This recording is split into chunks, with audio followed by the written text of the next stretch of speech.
Bonjour à tous et bienvenue sur RTI 1. Nous sommes à 2 jours de 2024, donc du 1er janvier, qui marque la journée mondiale de la paix. En Côte d'Ivoire, l'Église catholique prie et invite le monde entier à se servir de l'intelligence artificielle pour construire et renforcer la paix.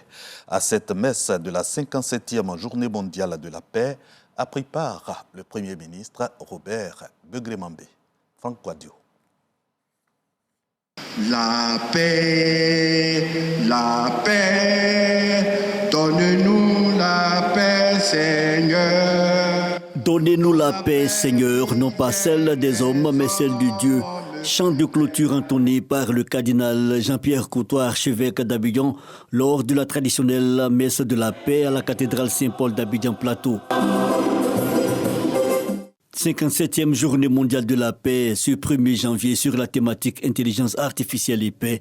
Le premier responsable de l'Église chrétienne catholique de Côte d'Ivoire livre le message du pape François, un message lu intégralement et expliqué en substance. Si l'intelligence artificielle était utilisée pour promouvoir le développement intégral humain, elle pourrait introduire d'importantes innovations dans l'agriculture, dans l'éducation et dans la culture. Mais la façon dont nous l'utilisons pour inclure les derniers, c'est-à-dire les frères et sœurs les plus faibles et les plus nécessiteux, est la mesure révélatrice de notre humanité. Un test de 8 chapitres sur une approche plus humaine de l'intelligence artificielle aujourd'hui, un instrument de déstabilisation et un appel aux chrétiens à l'unité, mais surtout à la responsabilité. Et l'Église n'entend pas se dérober. Ce moment de prière, c'est aussi un moment de communion entre chrétiens de tous horizons et de toutes confessions religieuses invitées. Tous retiennent la paix comme valeur fondamentale et universelle. En tout cas pour la paix dans le monde, pour la paix dans notre pays, afin que dans le monde même que toutes ces guerres cessent. Surtout nous avons besoin de la paix dans notre nation, vu tout ce qui se passe. Et nous disons merci au cardinal qui a organisé ce merveilleux programme. C'est la paix qu'il nous faut, la cohésion sociale. Et sans la paix, sans la cohésion, on ne peut rien faire en Côte d'Ivoire. Ce pays a besoin de la paix.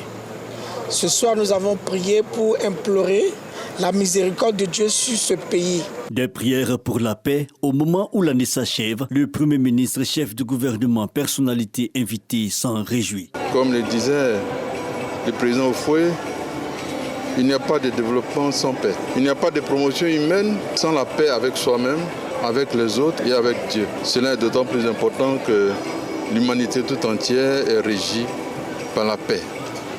Et nous nous réjouissons de ce message qui a été largement partagé et nous remercions les autorités religieuses d'avoir été claires dans leurs déclarations. La messe de la paix en prélude à la journée mondiale de la paix célébrée tous les 1er janvier depuis 1981 par les Nations Unies est un moment d'introspection pour interroger les grandes questions liées à la préservation de notre humanité. Bonne nouvelle pour les usagers de la route. Le tronçon Abidjan-Niama ouvert dans 10 jours. C'est le Premier ministre Robert Begré-Mambé qui donne l'information. Le chef du gouvernement était lui-même sur les chantiers de l'échangeur de Williamsville et du tunnel d'Abobo ce vendredi. Robert Begré-Mambé a pu apprécier l'avancement des travaux de réalisation de ces infrastructures pour fluidifier la circulation en Abidjan. On retrouve Abdoulaye Koné. Rien ne doit entraver la circulation des biens et des personnes durant la CAN 2023. Il faut faire vite et bien, des injonctions de Robert Begré-Mambé qui sont appliquées de bout en bout par le ministre de l'Équipement et de l'Entretien routier. Par exemple, ici à Makassi, l'ouvrage d'art à tablier métallique assure déjà parfaitement la fluidité entre les communes d'Adjamé et d'Abobo, où tous les regards sont désormais tournés. Les travaux en ce qui concerne les ouvrages d'accès et de sortie sont terminés à près de 98%.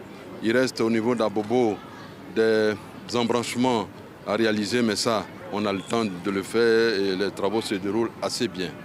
Cela veut dire que d'ici une dizaine de jours au maximum, on devrait pouvoir assurer la liaison entre Abidjan-Agban et Niamey.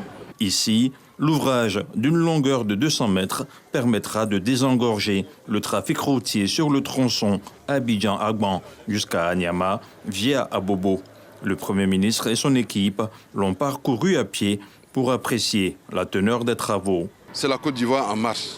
Et je pense que la proximité de la CAN est une réjouissance pour nous parce que ceux qui vont rallier BMP pourront passer ici beaucoup plus aisément qu'auparavant. Avec ce que nous venons de voir, il faut dire que les 60 000 véhicules jour qui sont en transit sur ce tronçon pourront bientôt être libérés des entraves, des cisaillements du trafic. Le Premier ministre Robert Beuré-Mambé et son équipe ont achevé leur tournée de ce jour sur le chantier en finition de la caserne des sapeurs-pompiers militaires de la commune la plus peuplée d'Abidjan. Voilà qui permet de comprendre aisément le sens du marathon du Premier ministre Robert Beuré-Mambé. Ces infrastructures routières concourent au succès de la CAN 2023. Nous en sommes à 14 jours et déjà, le président de l'Assemblée nationale sonne la mobilisation. Adama Bictogo a même mis en mission les députés à travers le pays. C'était hier à la cérémonie solennelle de clôture de la deuxième session parlementaire. Sidonie Davila. Dans une atmosphère de solennité, l'Assemblée nationale a clôturé sa deuxième session ordinaire de l'année 2023. Lors de cette cérémonie, le président de l'institution, Adama Bictogo, a dressé le bilan des travaux effectués, soulignant les avancées significatives réalisées au cours de cette période. Bien qu'étant qualifiée de budgétaire, cette deuxième session a vu, outre l'examen du budget de l'État, l'examen d'autres textes de loi. Pour l'année 2024, il ressort que le budget de l'État se chiffre à 13 720 milliards 700 millions de francs CFA, contre 11 694 400 000 en 2023, soit une augmentation de 17,3%. Cette croissance du budget témoigne du dynamisme de l'économie ivoirienne qui a su faire preuve de résilience malgré un environnement international défavorable.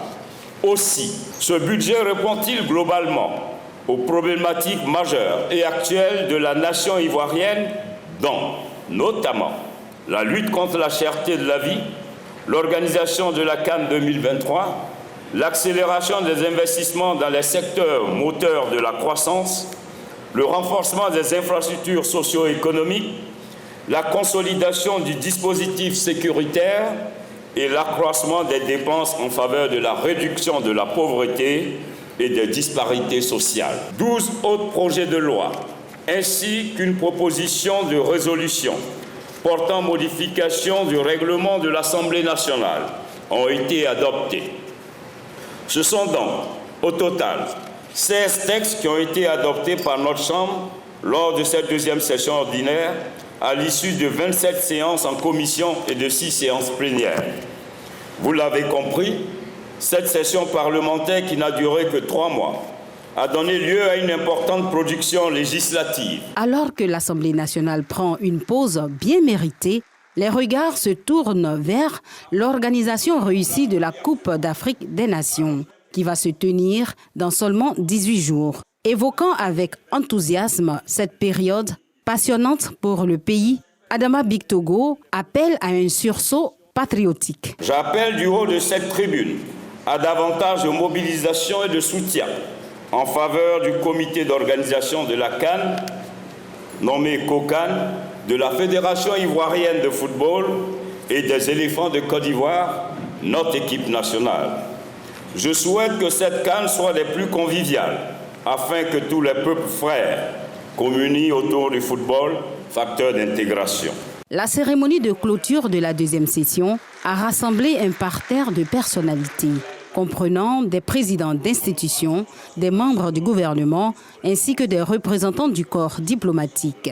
Parmi les invités de marque, le haut représentant du chef de l'État, Gilbert Kafana Koné. Direction à présent d'Aloa, la deuxième région militaire du pays. Le commissariat des armées ouvre ses services aux soldats sur place, leur évitant les déplacements sur Abidjan pour répondre aux urgences administratives. Vous devez le savoir, le commissariat des armées fait partie des réformes du chef de l'État, chef suprême des armées, pour améliorer le soutien aux troupes.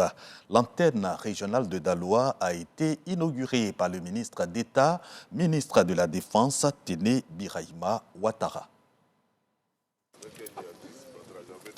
Composée de 18 bureaux, l'antenne régionale du commissariat des armées, située au 2e bataillon d'infanterie à Daloa, est un bâtiment flambant neuf, bâti sur une superficie de 500 mètres carrés. Deuxième du genre, après celui de Boaké, c'est la matérialisation de la montée en puissance de la politique de décentralisation de l'administration militaire. C'est une antenne qui est chargée de la couverture et de soutien de la zone de Daloa et de l'Ouest, et vraiment qui est une antenne stratégique qui permet vraiment de résoudre en amont tous les problèmes de soutien au lieu d'aller jusqu'à Abidjan.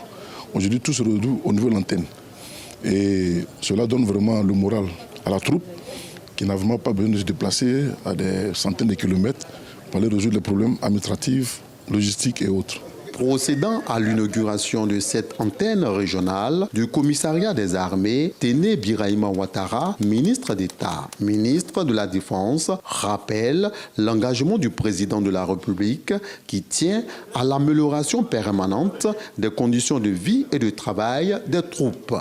Beaucoup a été fait, il reste encore beaucoup à faire et j'ai promis aux soldats que nous allons nous y employer. Le général, le chef d'état-major général des armées, avec moi, nous avons pris des engagements à l'égard de la troupe. Je peux vous dire qu'avec le soutien de son Excellence, Monsieur le Président de la République, chef suprême des armées, nous arriverons à satisfaire ces besoins qui ont été exprimés. Garantir les droits des militaires tout en préservant les deniers de l'État constitue l'une des priorités du ministère d'État, ministère de la Défense. L'ARCA 2 permettra également d'assurer la vérification des comptes des unités. Après ce reportage signé Walter Amadou Ouattara, focus à présent sur la question du foncier. Les techniciens à la matière, ce sont les géomètres experts. Ils sont 8 nouveaux à intégrer le Conseil national de l'Ordre des géomètres experts par la prestation de serment. Une cérémonie en présence du président du Conseil économique, social, environnemental et culturel, le docteur Eugène Akaawele. Jean-Marc Diadji. 8 nouveaux ingénieurs techniciens intègrent l'Ordre des géomètres experts de Côte d'Ivoire après 2 ans de stage de formation. Ils auront pour rôle d'assurer une mission de service public avec délégation de puissance publique en matière de propriété foncière. Les collectivités territoriales et les particuliers sont tenus de faire appel à leurs services. Sur le terrain, on va faire en sorte que chaque jour, tous les actes que nous posions, nous maintiennent dans la droite ligne du serment qu'on a prêté. Dans les perspectives, nous voudrons voir qu'en Côte d'Ivoire, il y a au moins 200 géomètres experts, puisque le foncier est un enjeu important, que ce soit dans le rural ou l'urbain, le géomètre doit être présent partout. Le docteur Eugène Akaawele, parrain de la cérémonie, a félicité les impétrants et exhorté la Corporation des géomètres experts de Côte d'Ivoire à se rapprocher des populations. Je vous invite, mes chers filles, à résister aux pressions et à faire preuve de vigilance à tous égards. C'est par votre sens du devoir, c'est par la force de conseil dont vous ferez montre, c'est par l'accompagnement que vous accorderez aux usagers, tout comme la qualité que vous mettrez dans l'exercice de votre profession, que la confiance des populations vous sera effectivement acquise. Cette prestation de serment fut l'occasion pour ces géomètres experts d'élire leur nouveau président en la personne de Kwamelan Aoulou Joseph pour un mandat de 2 ans. La Coupe d'Afrique des Nations édition 2023, la CAN de l'hospitalité, c'est chez nous et c'est dans moins de 2 semaines. Avec quelle équipe la Côte d'Ivoire va-t-elle à la conquête de Dame Coupe? La question ne se pose plus.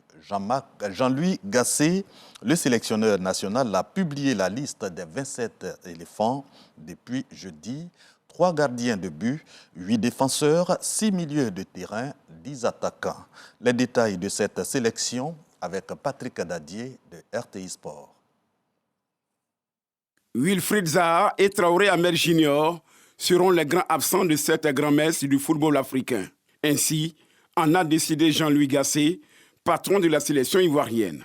Sur Wilfried, ça a été le cas le plus épineux. En relevant ses performances avec la sélection, je l'ai eu 4-5 rassemblements. J'ai senti un joueur, c'est pas libéré, mais presque. Il justifie l'absence de Traoré Ahmed Junior. Le petit est très faible aujourd'hui. On a un membre du staff qui a eu ce genre de virus, Emersville, et qui m'a expliqué que dans cette période, vous n'avez plus de force, et aujourd'hui c'est le cas de Junior. Ces Jourier, Franck Kessié et Gradel, dotés d'une bonne dose d'expérience et vainqueurs de la CAN 2015, font partie de la sélection. Nicolas Pépé signe également son retour dans l'effectif de Gasset après un long moment de silence. Les jeunes, Amani Lazare de Saint-Gilloise et Diallo Ismaël d'Ajaccio, qui ont joué quelques bouts de match avec les éléphants, le porteur Yaya Fofana et autres, connaîtront leur première CAN. À l'étranger et dans la bande de Gaza précisément, la population rêve de la fin des affrontements en ce week-end du Nouvel An.